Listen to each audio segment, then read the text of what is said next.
pattern of making big money, and it's all for a reason. Because John D. Rockefeller said once, "The most stable thing in the world is the ability to make money. In the right form, it is unshakable." Imagine you could earn any amount of money you could wish for. It may seem you can only dream about that, but today I will destroy this myth. Because if you go back to John D. Rockefeller and how he made his $1 billion, you'll find some revolutionary money skills to have right now. John Rockefeller is the world's first dollar billionaire. Rockefeller contributed $2,000 to the startup capital of his first business. Of these, $1,200 he borrowed from his father. And in 1937, when Rockefeller died, his fortune was estimated at $1.4 billion. In today's realities, this would be $318 billion. For comparison, the wealth of the wealthiest man in the world, Elon Musk, is estimated at only $219 billion. After studying the biography of John Rockefeller in more detail, I realized that the secret of his financial success lies in just a few monetary skills. And while you were giving this video a thumb, your money. At 7, Rockefeller earned his first money on a neighbor's farm, where he helped collect potatoes and raise rabbits. Then he followed his mother's advice and made his first entry in the ledger, where he put down everything to the last cent, how much and for what money he received and how he spent it. These analogs of the modern cash flow statement, one of the tools that are used to keep track of the business's finances. He held until his death, and John lived for 97 years. Rockefeller biographers like to mention that he grew up in a low-income family. Information on how much his father earned was not found.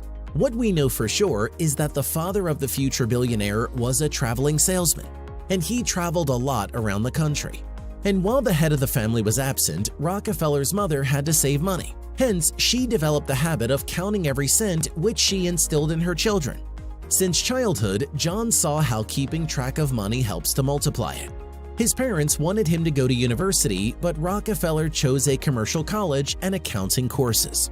And when, after studying, he got a job as an assistant accountant, his love for numbers was quickly noticed and appreciated by his superiors. None of Rockefeller's colleagues liked to tinker with completed periods and projects, and his eyes would always shine when he got such tasks. Rockefeller's starting salary was $17 per month. From the second month, it was already $25, and a year later, he became a manager with a salary of $800 a year. It is important to emphasize how strongly John was committed to financial literacy, and it was his monetary knowledge that became the foundation for his future wealth. Therefore, I advise you to turn your attention to personal financial education. Don't be afraid to borrow. Entrepreneurs regard borrowed money as an evil that is best avoided. Rockefeller's example shows they don't have to. If Rockefeller hadn't taken the amount missing to enter the business from his father, most likely he would have worked for all his life or higher. Borrowed funds were a constant companion of Rockefeller's business.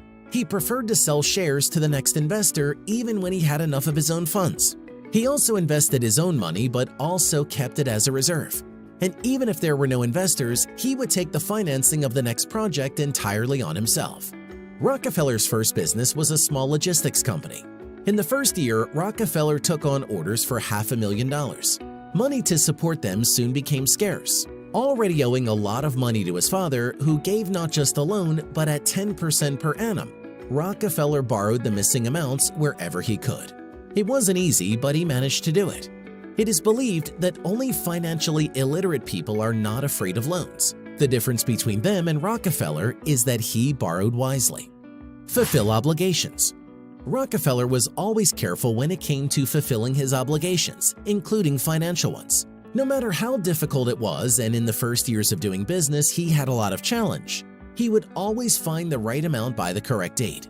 In his memoir, How I Made $500 Million, Rockefeller recalls how his father came to his office for another loan payment at the most inopportune time and insisted that he needed the money right now.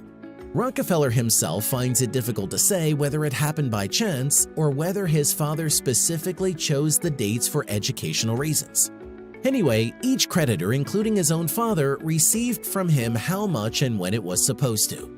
Over time, bankers would take Rockefeller at his word, getting out all the contents of their safes for him. His reputation in financial matters was the best guarantee, so you should not forget to monitor your credit history and financial reputation carefully.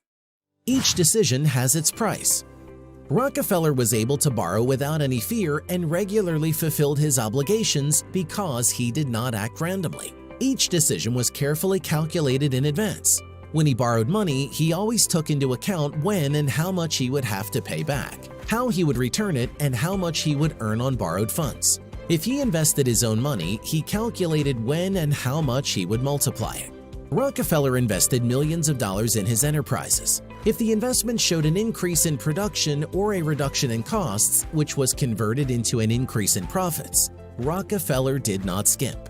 Rockefeller was the first in the United States to stop hauling oil in wooden barrels on horseback and to start transporting oil in tanks by rail, driving entire trains across the country. It was he who stopped saving on the safety of refineries when he assessed the damage caused by constant fires. And the first American refineries were literally sheds.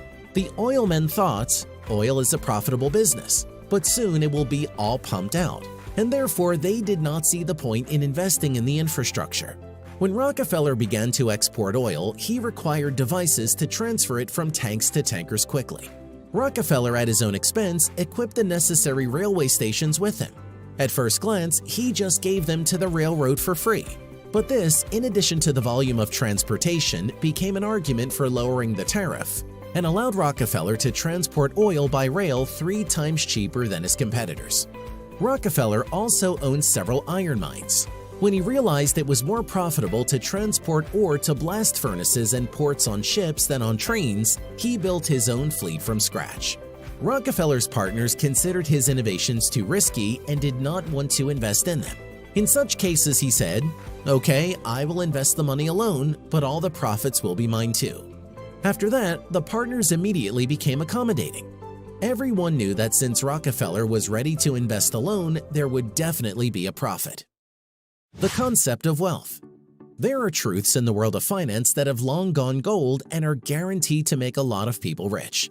That's exactly what John Rockefeller's money skills are about. Their simplicity and accessibility may scare away most of you, but those who find the strength in themselves and can properly manage those will achieve their personal financial goals in no time.